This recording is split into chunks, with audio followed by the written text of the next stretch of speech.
Skill man power পাঠাতে পারলে আমাদের জন্য একটা সম্মানের, কারণ আমাদের বিরুদ্ধে অভিযোগ যে তোমাদের লোকজন কাজ জানে, সুনামও বাড়বে, বেতনও বাড়বে এবং তারাও ভালো বাড়বে। থাকবে।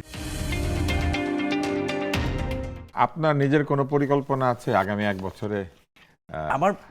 আমার পরিকল্পনা হচ্ছে যে আমার তো কিছু কাজ করে দেখাতে হবে মিনিস্ট্রি থেকে, আর প্রকৃত অর্থে এইখানে থেকে কাজ করার সুযোগ। ফার্স্ট হচ্ছে এই যে বিশেষ করে যারা যায় আমাদের বিএমইটি, যেটা বলছি যে মন্ত্রণালয় একটা প্রতিষ্ঠান, এইখানে যেমন আপনার ধরেন যারা বাইরে থেকে একটা ভিসা অ্যাটাস্টেশন করে আসে তাদেরকে হয়তো 5,000 টাকা ফি দিতে হয়, বাট উইদাউট অ্যাটাস্টেশন সরকারি ফি 5,000-এর বাইরে বিভিন্ন চক্র থাকে, তাকে 10-12 হাজার টাকা করে দিতে হয়।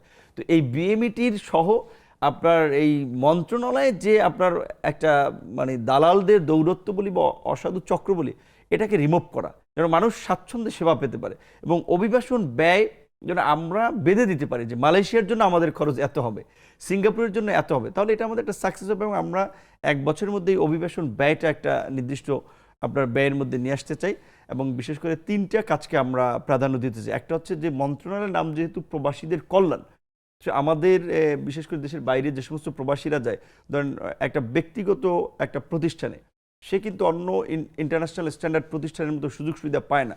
সে যদি অসুস্থ হয় তার চিকিৎসার জন্য অনেক ক্ষেত্রে ডাক্তারের কাছেও যেতে পারে না, ব্যয়বহুল। তো আমরা একটা টেলিমেডিসিন সেবা অ্যাম্বাসির মাধ্যমে কিংবা যে কোনোভাবে চালু করাটা চিন্তা করতেছি, প্রবাসীদের কল্যাণ বিবেচনা করে, এবং যারা ওখান থেকে প্রতারিত হয়ে বা বিভিন্নভাবে ফিরে আসে তাদেরকে একটা কিভাবে সাপোর্ট দেওয়া যায় সেটা কল্যাণের কথা চিন্তা করতেছি, অভিবাসন ব্যয় কমিয়ে আনার কথা চিন্তা করতেছি।